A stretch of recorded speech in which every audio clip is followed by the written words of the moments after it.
So we'll chant Om 3 times, followed by the invocation mantras.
Om Sahana Vavatu Sahanao Bhunaktu Sahaviryam Karavavahai Tejasvinavadhitamastu ma vedvishavahai.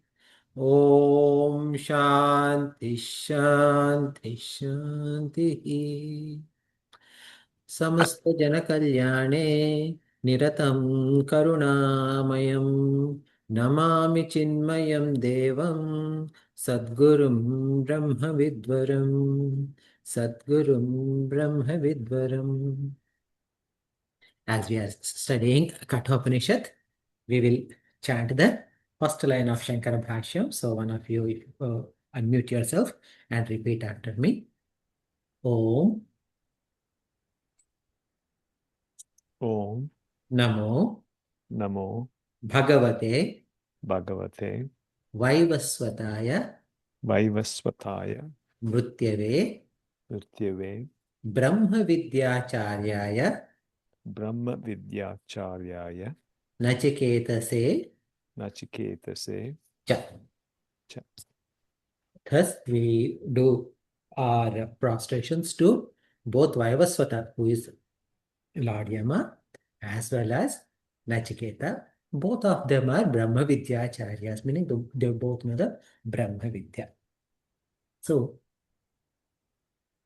from our progression in this studies perspective,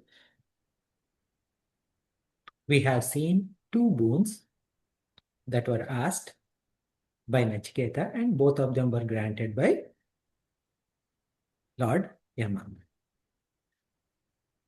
And in the second boon, we saw that the Swarga, this where Agni and Karma, right? That is Swargyam Agni means this Nachiketa Agni, where Karma and Upasana together leading to that Vairajya Bhava. I mean, Vairajya Bhava is like being one with the entire Virat and reaching that Prajapati Loka has been given to Nachiketa. And of course, Yama was so happy that he has given an extra boon, a bonus boon, and he named it as this Agni Vidya as Nachiketa Agni. Then Yama is also ready to grant the third boon to Nachiketa. Now, first boon was used to ensure the happiness of Nachiketa's father, which is like, when I go back, I mean, my father should be happy. He should not have any concern. And when I go back, he should see me as I am, and he should not be confused with somebody else, meaning because Nachiketa is dead, right? And receive me properly. And, okay. Second boon was to, not just for himself, or not just for his father, but for entire society who want to achieve higher abodes. So, between these two boons, 99% of human aspirations, that is Ihaloka and Paraloka, both of them are covered. But the thing is that Ihaloka and Paraloka that we are talking, this Paraloka that we are talking about is relative Paraloka, Swargaloka, which is within the realm of samsara. Now, Nachiketa is going to ask the Atma Vidya. This Atma Vidya is through which the samsara bija is going to be removed. Samsara bija means the root, the seed of samsara is going to be removed, and one can cross over samsara. So this third boon is meant for destruction of samsara, going beyond this ihaloka and paraloka. So here, through these three boons, there's a gradation. Okay? Compared to first, second is better. Compared to second, third is better. It is not just better, it is the best because the ultimate parama purushartha. So this is what we need to seek. Now, if you are familiar with what is this one? Bhagavad Gita. What happens in Bhagavad Gita is, especially like beginning of Bhagavad Gita, first to I mean like a first chapter, end of first chapter and beginning of second chapter, okay? Where in Bhagwan, I mean like Arjuna tells all his problems and he says that Bhagwan, I am not going to fight. Okay. Now, when he says I am not going to fight towards the end of chapter 1, okay, what happens is that he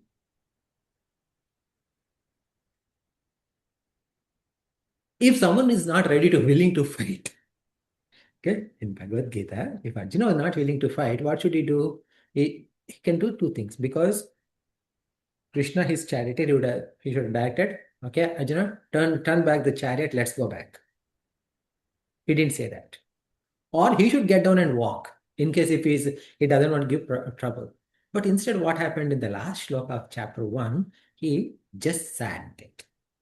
When he sat there, what happened is that actually, like right in second and third shloka of second chapter, Bhagwan says two things to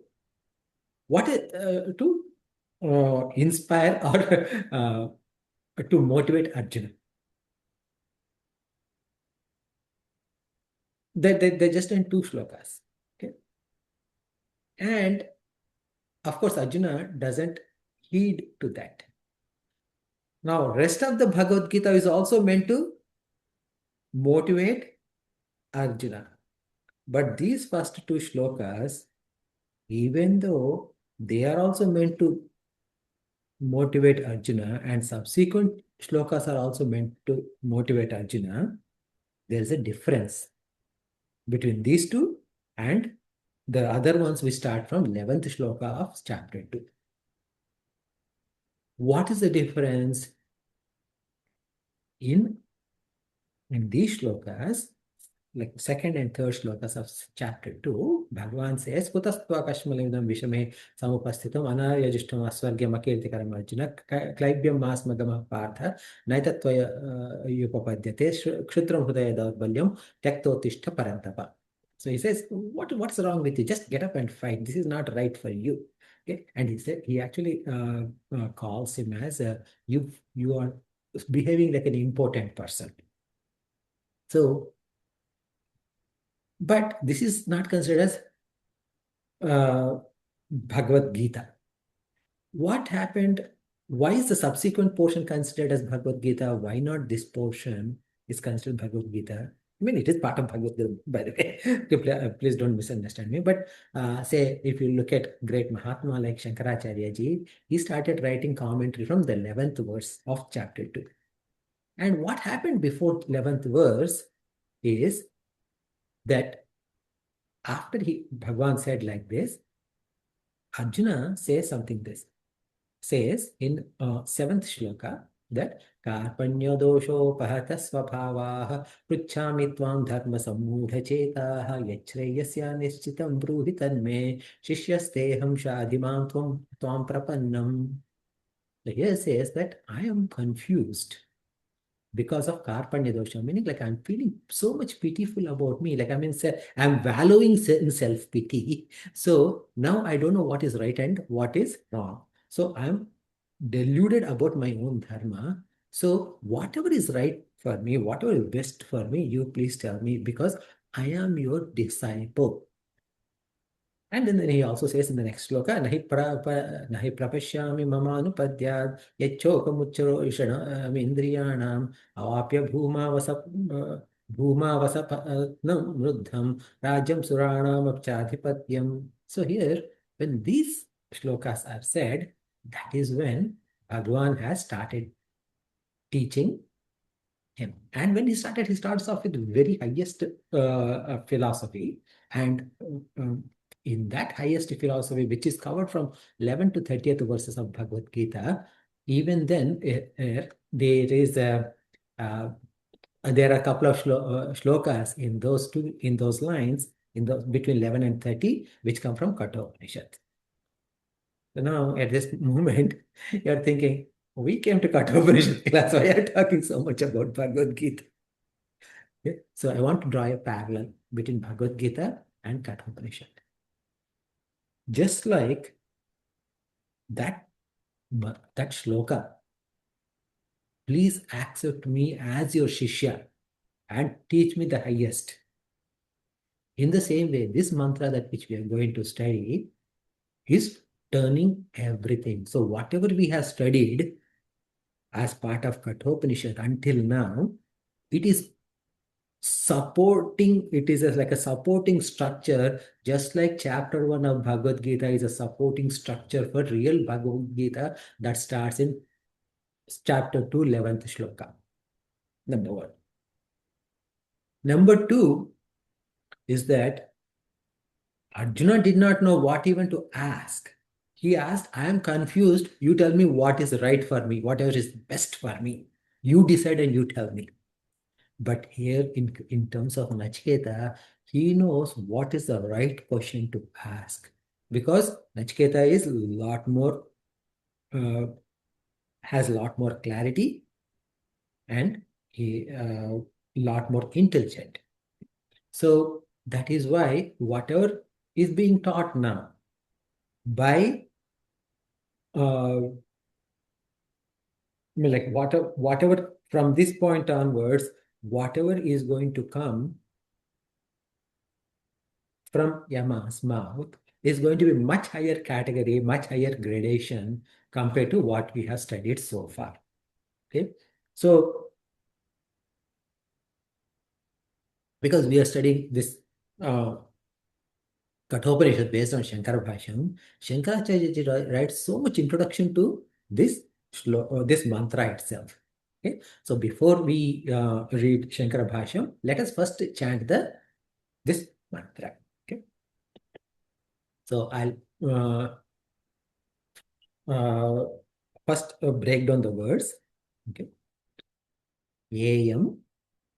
This is the 20th mantra from the first chapter, Pradhama Adhyaya, Pradhama Valli. So, Yam Prete, which is Kitsa Manushe Asti Iti Eke. So, Asti Iti Eke becomes Asti Teke. Na Ayam Asti Iti becomes Nayam Asti Iti. Cha Eke, that is Chai, that becomes Chaike.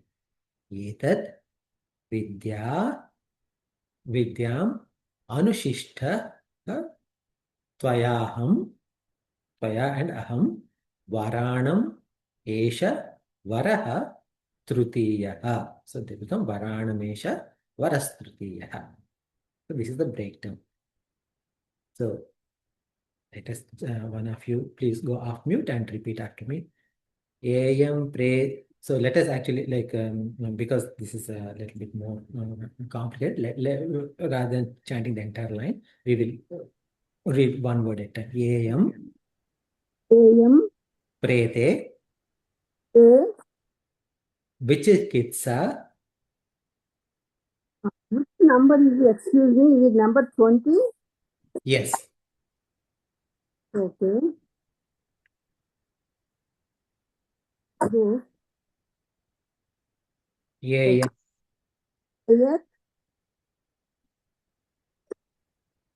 I can't hear you, Lalta. So maybe your voice is you're too far away from mic.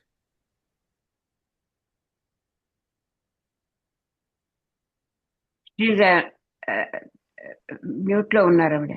Okay, so let someone else chant then.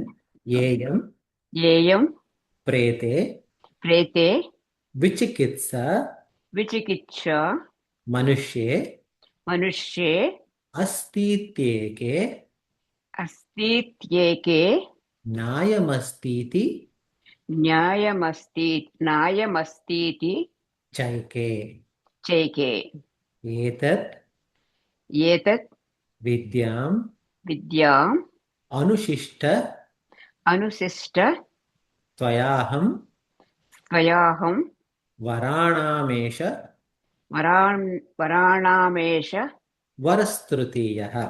वरस्तृतीयः. So this is the mantra. So in this mantra, this is a mantra because in the previous mantra what we saw was that Lord Yama saying that, okay, ask me you for the third boon. And then here, this is a dialogue uttered by Nachiketa. And here, the simplified meaning is simple like this, right? There's a question about a person who is dead. Some say that they exist, and some say that they don't exist. So I want to know from you, this is my third boon, about whether some exist or not. Because I want to take that, just give a quick overview of the mantra, and then we'll go into now we'll go into the Bhashyam portion. Okay, so Shankaracharya opens up saying that Etavat व्यतिक्रांतेन विधिप्रतिषेधार्थेन ब्राह्मणे नावगन्तव्यं यद्वरद्वयसूचितं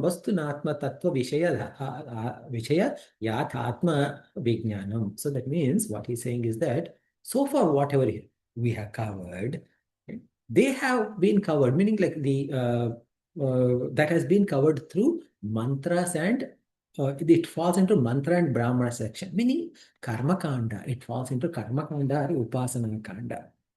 And what is it dealing with? It is dealing with vidhi and pratishedha, meaning list of do's and list of don'ts. That's what this mantra or brahmana or karma kanda and upasana kanda does. And because of that, they really don't pertain to the Atma Tattva Vishaya Yatha Atma Vijnanam. So this Atma Tattva Vishayam, the essential nature of the self, that jnana is not going to be given. Okay. Why? Because in Anandagiri says in Histika Pita Putra Snehadi Swarga Loka Avasanam Yadvara Dvaya Suchitam Samsara Rupam Tadeva Karma Kanda Pratipadya Mana Arepitam Tannivartakam Cha Atma Jnana Mitya Adhyadharo Mitya Adhyadharo Apavada Bhavena Purvottara Grandhayoho Sambandhamaha Etavat Iti. So what happens is that, because see, what happened is that so far everything is in the world of why it is not considered Atma Vijnanam, because everything that has been covered is in the worldly cycle of samsara. Why? If you look at the first bone, what is it? It is about Pita Putra Snehadi Swarkaloka Avasadhanam, meaning like the relationship between father and son, and how to make sure the father happy. That was indicated. And Swargavalokam, how to get to Swarga, that is indicated by the second boon. So both of them are in Karma Kanda, and both of them is around this samsara. And what does Atma Jnana does? Atma Jnana is actually going to remove the samsara itself. Okay. So so in Vedanta, there is something called Adhyaropa Apavada. Adhyaropa Apavada means something like that. So you all heard about rope and snake example multiple times, yes? Okay. Yes or no? Yes. Okay. So, Yes. okay. So in rope and snake example, what we say is that when we see a rope, especially in lack of proper light, we could potentially think it as a snake. Now, in this case, Vedanta says we use some certain technical terms. The rope, because of the presence of rope, you are able to see the snake. If not for the rope, the snake cannot be seen. Okay. So this rope is what we call as substratum, and the snake is superimposed on that substratum. So superimposition and substratum. This substratum in Sanskritam is called as adhisthana. Adhisthana is like underlying, and the superimposition is called as adhyastha. Adhyastha and adhisthana. Now, this adhyaropa, now how do you remove? Now this is, so now when someone is looking at this snake on rope, what is happening? There is that is happening because of ajnana or ignorance, or right, lack of proper knowledge. So proper knowledge has to be given. Now the Vedanta, how does it say? If we Vedanta say, no, that is not snake, that is rope, my response would be, you are stupid. I am seeing snake, it is snake. This is how I would approach.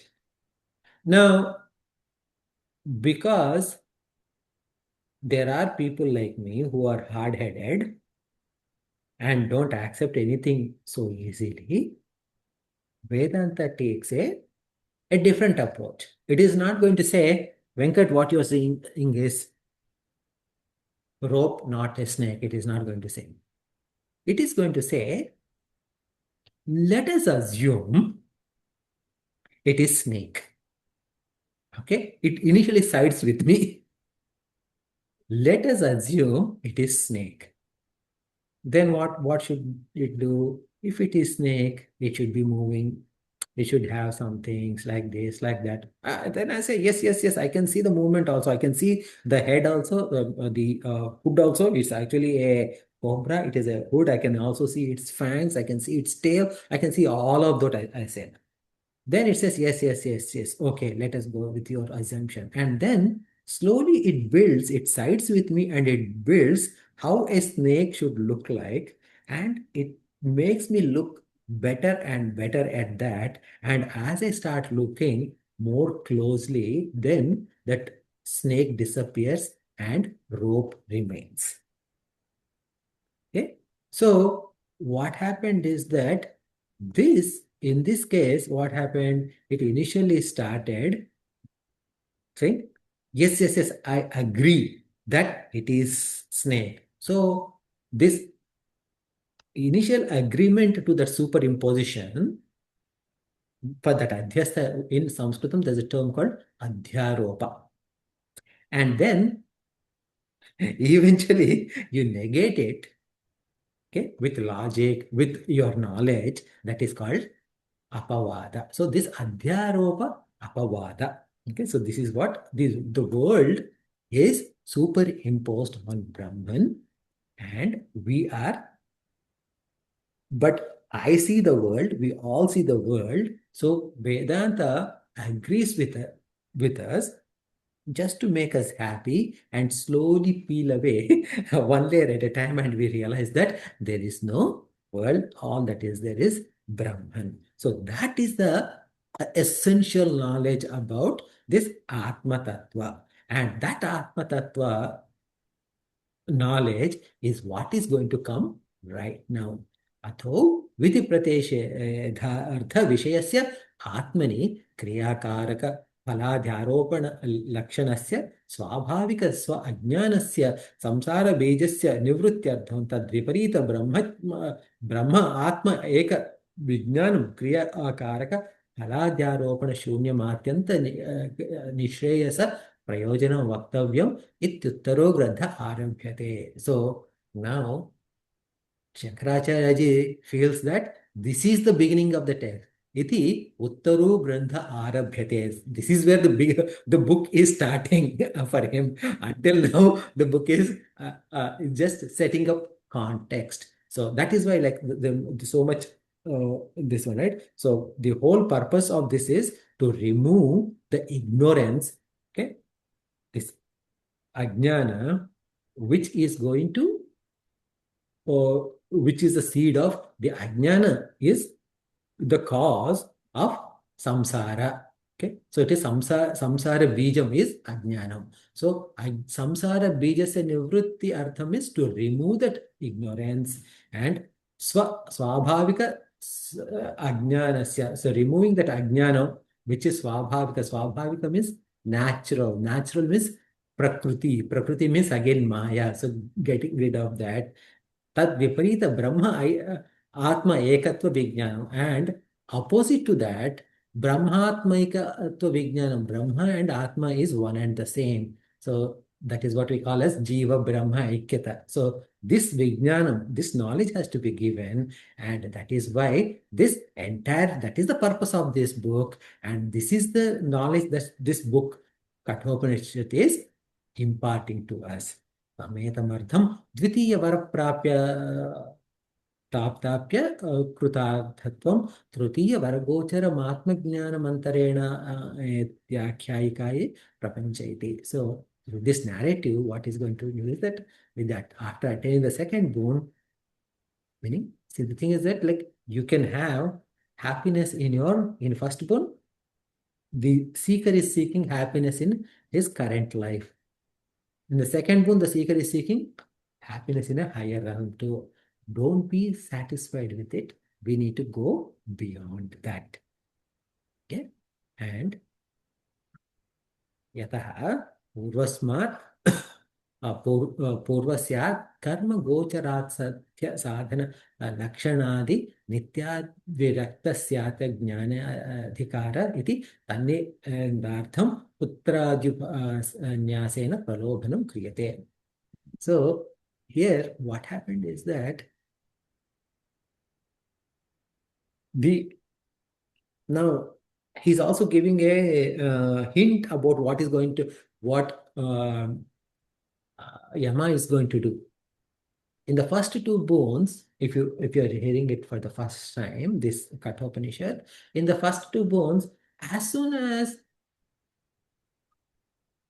Nachiketa said, I want this, Yama said, so be it, go, you're done. So be it, done. That's what he said.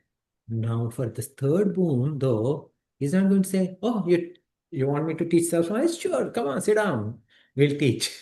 He didn't say that.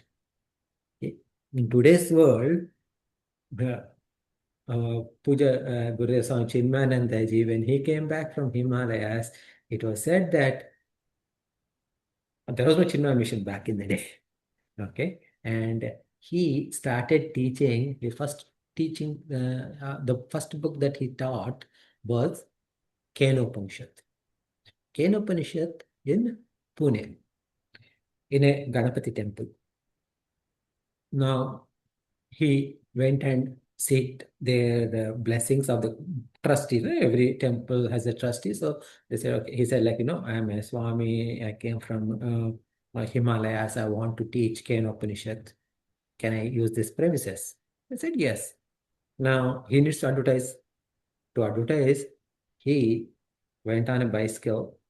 He got some papers, probably back in the day. I think this photocopying, Xeroxing was called as cyclostyle, okay, because they used to do this, right? So he got like some posters or the flyers printed like that, and he ran, like, he was going on the bicycle, and he gave the passed the flyers himself, saying that, one Swamiji from Uttarkashi has come. He is going to give lectures on discourses on Kathopanaishad. Please come, please come. And when people came, he himself was the teacher. And it is said that on day one, there were only 4 students. And day 2, it increased. And by that, he covered Kathopanaishad for about 100 days, I believe. And by the time it was done, it was about like 4,000 to 5,000 people used to show up every day. Okay?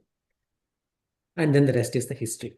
So the point is that now this Brahma Vidya, the guru is ready to give, but there are no students to take. But back in the day, it was not like that. The student is asking, and the moment the student asked for Brahma Vidya, Yama did not say, okay, I'll teach. Rather, he said, other than this, you ask me anything. And then if you want to, whether you want children, you want, this, that, etc. I mean, like a land, not boats, horses, kingdoms, whatever you want to, I will give those, but don't ask for this. So that's how he did. But Nachiketa said, no, I want this alone. Okay. So now this is the after introduction. What happened? Nachiketa said, Trutiyam, when Nachiketa has been said in the previous mantra, Yama said, Trutiyam varam Nachiketo runishwa ityukta. When that is said, Nachiketa choose the third bone. What did he do? He said, Yayam vichikitsa, Yayam prete vichikitsa manushe na astiti eka, nayam astiti eka chaike. That's what he said. So that means Yayam vichikitsa samshaya prete manushe, prete mrute manushe. That means there's a doubt that arises when a human being has passed away. What is it? Asti iti eke asti. Sharirindriya manobuddhi vyatirekto dehantara sambandhatma iti eke manyante. So that means some say that there is some atma which is different from the body. Okay? So not just body, but all this sharira, indriyas, mano, buddhi, chitta, ahankara, and panchajnanendriyas, panchakarmendriyas, okay, indriyas, mano, buddhi, etc. Okay, and that will connect with other body. Then someone says, "Na ayam asti iti chaike na ayam vidho asti chaike." So others say that there's no such thing exists and does not exist in any manner. Atra Chasmakam na pratyakshena napya anumanena nirnaya vijnanam. So on this particular subject, we have no guaranteed knowledge. I mean, like, there's no fixed knowledge that either through pratyaksha or anumana. Pratyakshena anumanena nirnaya vijnanam. So this pratyaksha pramana and so pratyaksha means pratyaksha pramana, anumana means anumana pramana. So like we'll study what this pramanas also in a while. Okay. So then etat vijnana dhino hi parah purushartha ityatah etat vidyam vijaniyam aham anushishta jnata tvaya. So saying that etat vijnana dhino hi parah purushartha. What is the final purushartha? What is the highest purushartha is the knowledge of this. Because you see, like we have 4 purushartha, dharmartha, kama, moksha. Moksha is the ultimate purushartha, and to get moksha means what? To understanding our true self is attaining moksha. So our supreme goal of life is moksha, and that depends upon this knowledge. So hence, I want to learn, and I want to learn from you. This is what it is. So this is what the now we'll take a little bit of a step back a little bit from Bhashya and try to understand what all being said. In our body, in us, okay, at a sharira level, there is some dirt. In our mind, there is some dirt. In our intellect, there is some dirt. Dirt in Sanskrit is called as mala. What kind of mala is there at sharira level? So no, okay. Actually, let me go back a step. Right. So the mala or the dirt at physical level is, let us call it as karma mala. The mala at the mind level we call it as bhava mala, and the mala or the dirt at intellectual level is called as Ajnana mala. Now, any dirt, the best purifier for any dirt is to burn it. Okay, so Agni is the best purifier to remove any mala. Now, how do you remove karma mala? How do I remove karma mala means? At the body level, the dirt that I have, at the body level, the dirt I have doesn't mean that, um, because I haven't showered properly, there is something stuck on somewhere, like maybe it's in my ears or something like that. That is, or maybe like I have cold, so my nose is always leaking, so there is a dirt in my nose. Not like that. At a physical perspective, karma mala means in terms of my day-to-day activities, in my action level, what kind of dirt I have. And how do I remove? So I may have so many bad qualities. And the remover, we said Agni, right? So that Agni, we call it as Karma Agni, Dharma Agni, Yajna Agni, etc. Karma, what does it mean?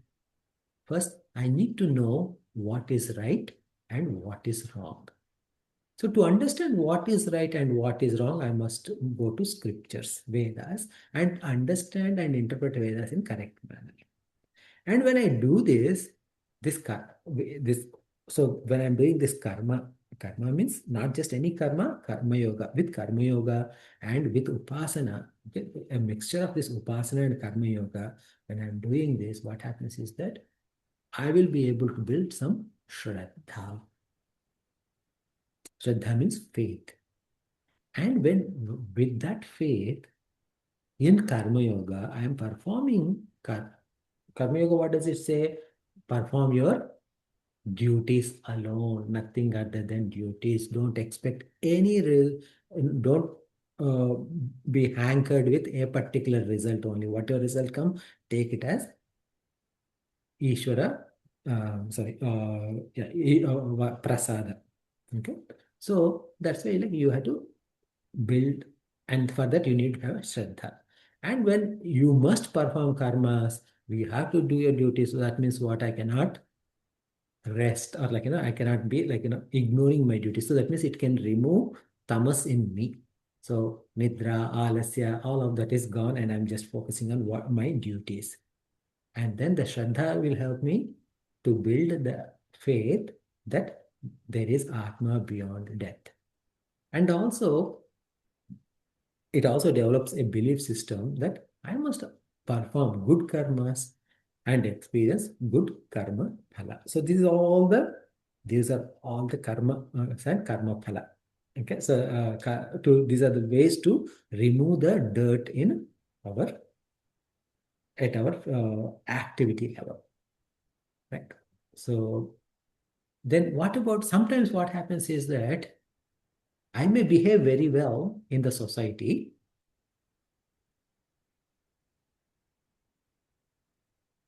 but I may have bad thoughts. Okay, because I'm doing my duty properly simply because otherwise I'll be in trouble. But there are negative thoughts in my head. So in that case, what happens is that, and especially it is said that with the human beings, I can see a problem of like a pea. Okay, pea, like a peanut, or not even peanut, like a piece you get in a store, right? So a size of a Green pea. green piece. Okay, so that size of a pea size problem in your mind, and I can say like, okay, you have that problem, this problem, but in me, if there is a problem of a size of a huge tree, I can't see. Okay, because I can only see the problems in others but not in my own mind. So this is a bigger problem in human beings. So I should remove the dirt in my heart. So for that there are several like methods are prescribed. Dhyanam, yoga, abhyasam, etc. They will remove the bhava mala. Okay. And then ajnana mala means lack of knowledge. How is the lack of knowledge, ignorance is removed through jnana? So, so jnana means knowledge. Knowledge means knowledge of what will remove this ignorance, depending upon what type of ignorance it is. I don't know anything about medicine. So I go to medical school, I study, and then the ajnana about medicine is removed. But is this the kind of ajnana we are talking about? No, we are talking about the root ajnana, because of which I don't know who I am. And what is that?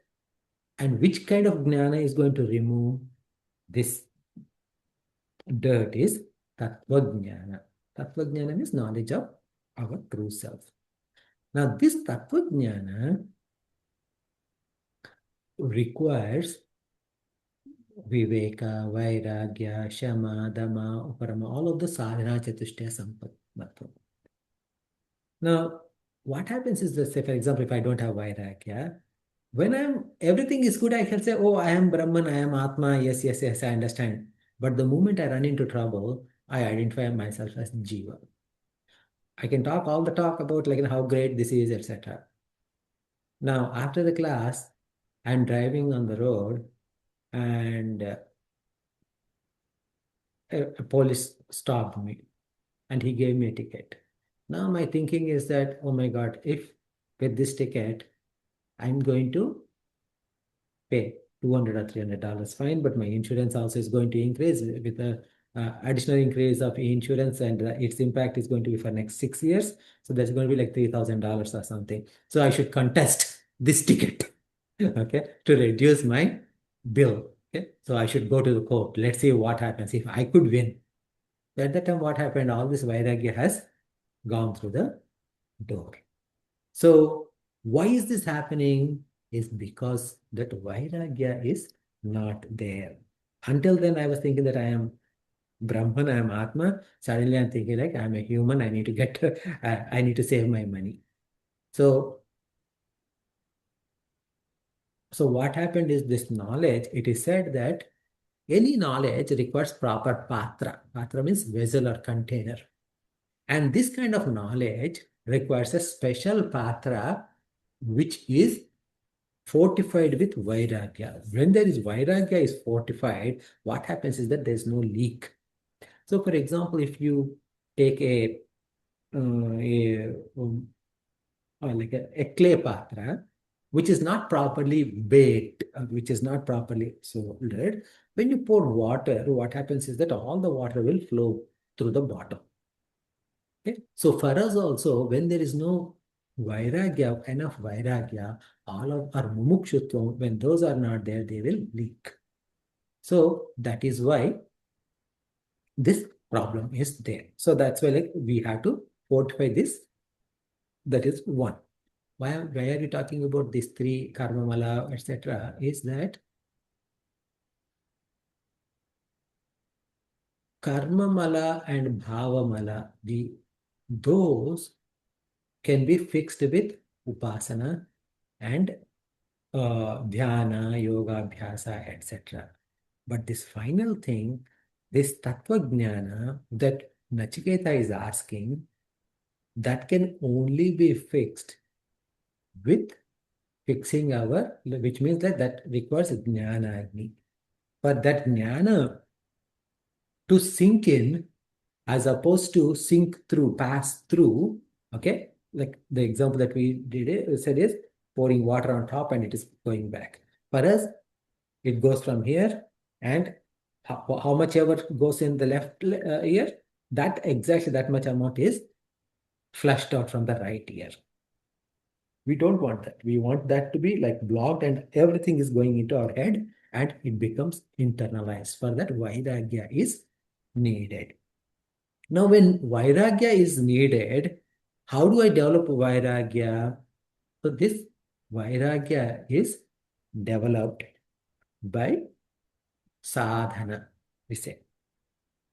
Sadhana means practices, right? So for example, because one of the things that when we say sadhana, I mean, like, see, the thing, actually, like, also, let me step back again. This knowledge, as I said, right, this Atma Vidya can only learned through knowledge. Now, many people have a feeling that I'm performing a lot of sadhana. I'm doing a lot of pujas. I'm doing yajna. I'm doing japa. I'm doing this. I'm doing that. So, is not is that not a path? Okay, is that not going to help me to attain moksha? Why this jnana? Okay, you guys study Vedanta, so you guys are always pushing for Vedanta. So that also has to be addressed. When we practice something, sadhana, we call it as, it will give us some result. That result, the phala, the result we call as sadhya. Sadhya means whatever is possible or whatever you can get from your sadhana. Now, when you practice something, when you do practice, I mean, like when you do a sadhana, when you do something, there are two possibilities. You get the desired result, you don't get the desired result. If you don't attain the sadhya, your result, then your sadhana has become waste, nishphala. Okay? You're following this, right?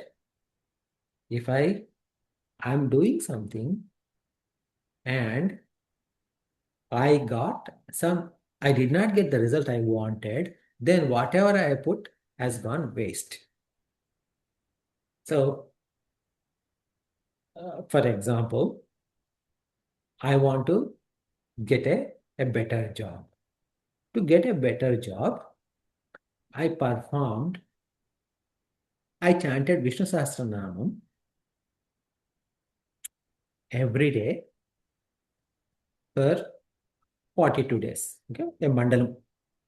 Okay, I said that Bhagwan, give me a better job. I'm going to chant Vishnu Sahasranam for mandalam 42 days, 6 weeks, and I chanted. Now I did not get a job. Then what happened? All of this has gone waste. Now let us say there's other possibility, which is I chanted Vishnu Sahasranamam for 42 days, and with Bhagwan's grace, I got this job. Now the job that I get, anything that we gain in this world is temporary. And it decays. Whatever you get is decays and it will go away. So anything in the realm of earth or even the realm of Swarga also, all of that is temporary, temporary, temporary. So that means what happens is that whatever effort I put and I got the job, even that job I lose. When I lose that job, then all the effort I put to get the job is also wasted. So that is also nishphala. So I did a sadhana and I got a job, but it was waste. I did not get a job, so that was waste. So why should I perform sadhana? How should this sadhana helpful for me? Are you following? Okay. So what is the purpose of this sadhana then? So the lesson for me is I should not do a sadhana for a phala, for a result. So that means what? Whatever Nachiketa has asked in his first boon and second boon, those are temporary and they are useless. But I must perform a sadhana so that I can become something happens because of which I become adhikari or I become strong and eligible for this tattva jnana. What is the eligibility for tattva jnana is you need to be wealthy with sadhana chatushtaya. Sadhana chatushtaya means Viveka. Vivekam is discrimination or discernment between what is temporary and what is permanent. Meaning Brahman alone is permanent, everything else is temporary. Have this knowledge. Once you have this knowledge, what happens is that you develop Vairagya.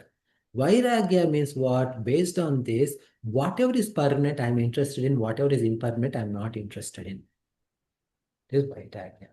The third one is Shamadhi Shatka Sampatti. Now, Shamadhi Shatka Sampatti means there is a sixfold. Shatka means six. Sampatti, sixfold wealth. What is that? Shama, beginning with Shama. Shamadhi means Shama Adi. Start, the first one is Shama, Dama, Uparama, Titiksha, Shraddha, Samadhana. Shama means control of mind. Dama means control of Indriyas. Uparama is where there you only focus on doing your own duties and nothing else. Shamadhamukra. Titiksha means whatever troubles, little troubles that you face, don't worry, you continue, keep going. Okay. Shraddha is have faith in scriptures, have faith in Guru, have faith in Bhagwan, and have faith in yourself. Okay. And finally, Samadhana is single focused. So this is Shama, Viveka, Vairagya, Shamadhi, Shatka, Sampatti, and fourth one is Mumukshutvam. Mumukshutvam means a desire for liberation, and the desire for liberation should be very strong. So these are the things that I must develop. So my sadhana is where my mind, there is internal clarity in me so that I can develop this sadhana chatushtaya sampannatva. So that when I do that, my antakarana means mano buddhi chitta ahankara, that gets purified and I become fit for tattva jnana. Okay? Because remember, I don't attain Brahman through sadhana alone. Okay? So sadhana is only required to purify my mind. Once I purify my mind, I become eligible for tattva jnana, and that jnana is what going to liberate. And understand, like, say for example, if you are swimming, if you're thrown like somewhere, like, something happened, and you find yourself in the middle of the ocean. Now, you're trying to swim.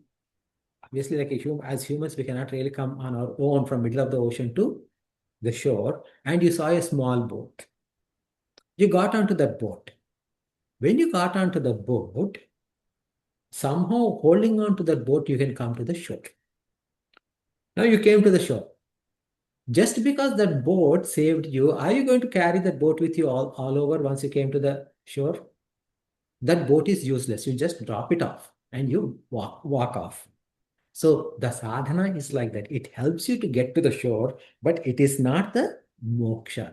So what I should do is, from sadhana, what kind of sadhana I must do? I should abide in dharma. When I'm abiding in dharma, I get freed from adharma. When I perform upasana, I'll be freed from my manasika mala, the dirt in my mind.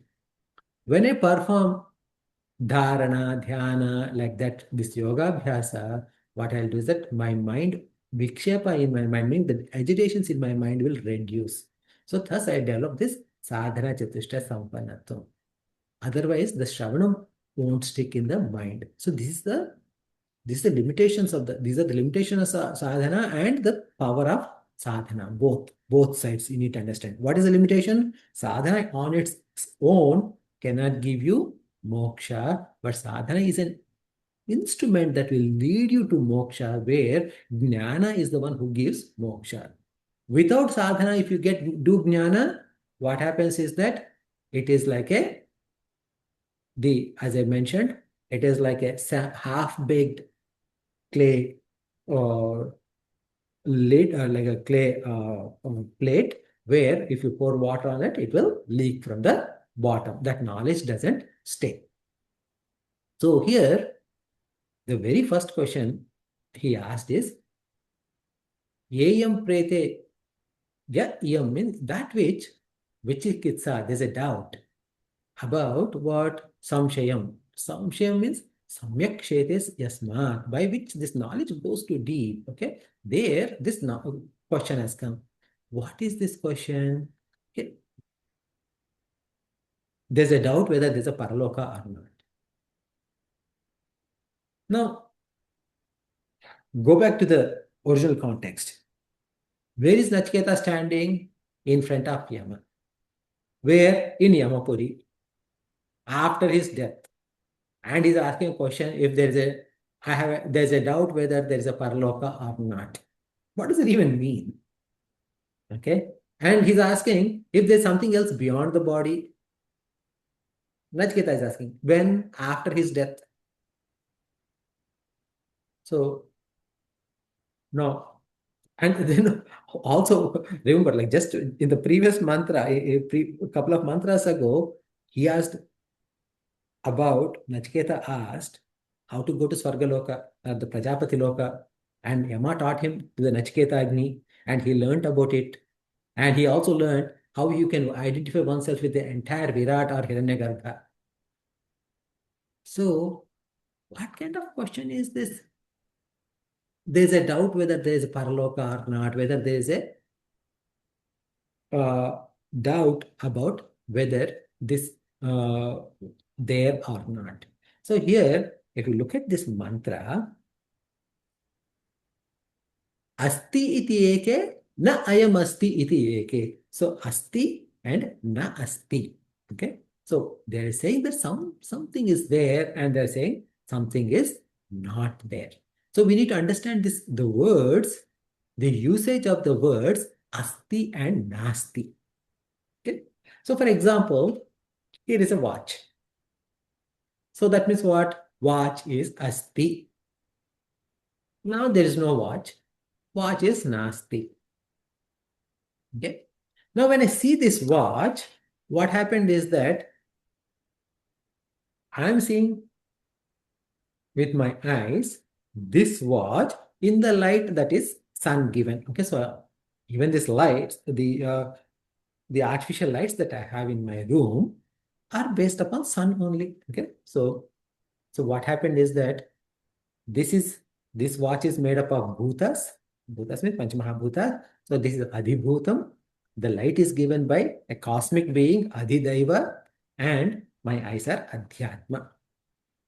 So in this way, I am seeing the presence of watch or absence of watch. Whether it is watch or a cup or a pen or a pencil, that's how I see asti and nasti. Clear? Any questions about this? Now, think carefully, okay? When I come to my Atma, that is when I come to myself, my Atma, can I say I am asti or nasti? Okay. The asti is the third cent, I mean, like, what is it called? Third person. First person is asmi. Okay.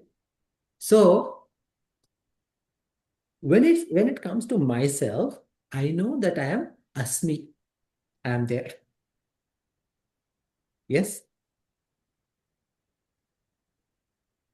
But is there a time when I'm not there? Na asmi.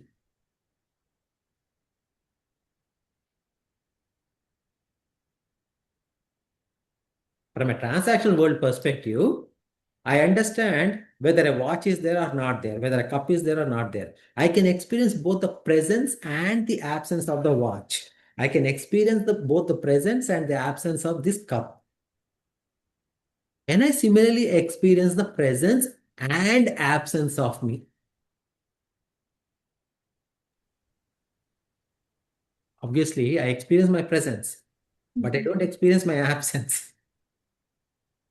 Aham asmi, this is my experience. Naham asmi na kaschit pratiyate. No one can experience their own absence. So, now, going to the next level, the same series of questions, right? Do I experience my absence after my death? Do I experience my absence after death? that I am there and present. Okay. If I experience my absence after my death, that means that I am there and present. If someone asks you, have you ever experienced death? If I experienced death, how can I be here now? You know what? I know a little bit of Vedanta, and we heard that we are, as Jivas, we are Anadi. I was born several times and dead several times. So that means I was there always. It is what happened is that something came and something left. What came and what left are my previous bodies. Maybe in last life, I may be a monkey. So that means a monkey body has come and monkey body left. Prior to that, I was a mosquito. Mosquito body came and mosquito body left. Prior to that, I was a king. King body came and king body left.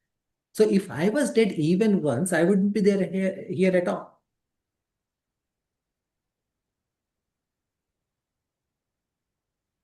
So my presence now, what does imply? That I was never dead so far. So whatever death has been experienced by this body, it must be false. No, then how are you interpreting that there is a death? We know, we see other people die. Okay, so last month I went to a funeral. In fact, like since January 1st, it's kind of like a, I don't know what happened this year, but four of people who I know, four of them passed away since beginning of January 1st. So I know people die. I see other people die. People died, mosquitoes dead, animals dead, whatever, right? Now, what happened is that when I say someone dies, it is something like there's an object that is there before me, it disappeared.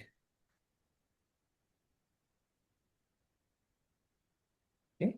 An object that is there before me has disappeared. So, what is that object that disappeared? There was a Sthula Sharira. You all know what Sthula Sharira means by now, right? Physical body that appeared from a mother's womb and later it got cremated or buried. But did I ever see the actual I being born or dead? Did you ever see an actual I being born or dead? I have never seen myself as an Atma, because this Atma is beyond Sthula Sharira, Sukshma Sharira, Karna Sharira. It doesn't have any parts. What is dead or born is Sthula Sharira, not me. Okay. So now, if in this context, if I look at Yayam prete vichikitsa manushe astiti loke nayam astiti chaike. So now these words mean entirely different. Okay. So how they are different, that we are going to see in our next session. I took a lot more time than usual, beyond my scheduled time. So I'll pause here to see if any of you have got any questions. Today we talked about so many concepts, so many abstract concepts. So any questions?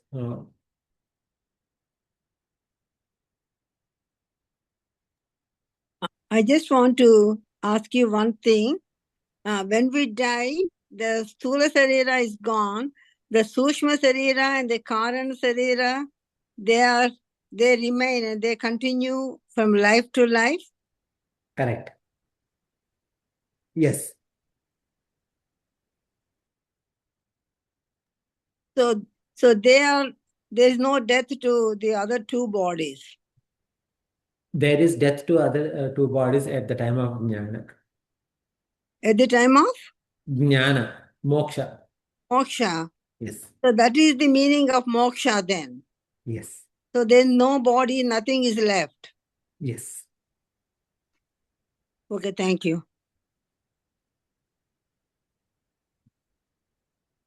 Any other questions?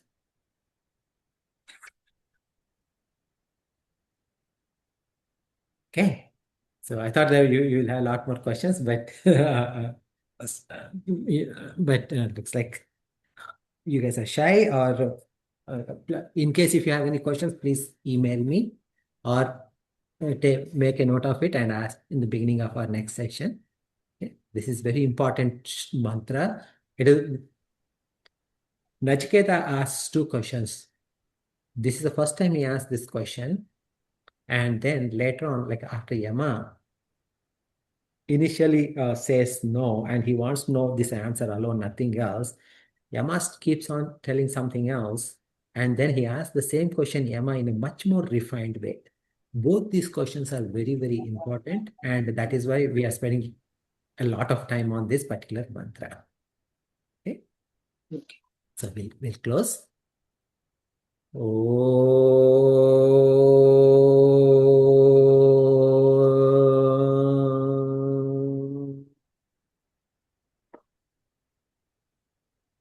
पूर्णमदः पूर्णमिदं पूर्णात् पूर्णमुदच्यते पूर्णस्य पूर्णमादाय पूर्णमेवावशिष्यते ॐ शान्ति शान्ति शान्तिः हरिः ॐ श्रीगुरुभ्यो नमः हरिः ॐ Thanks, Andy.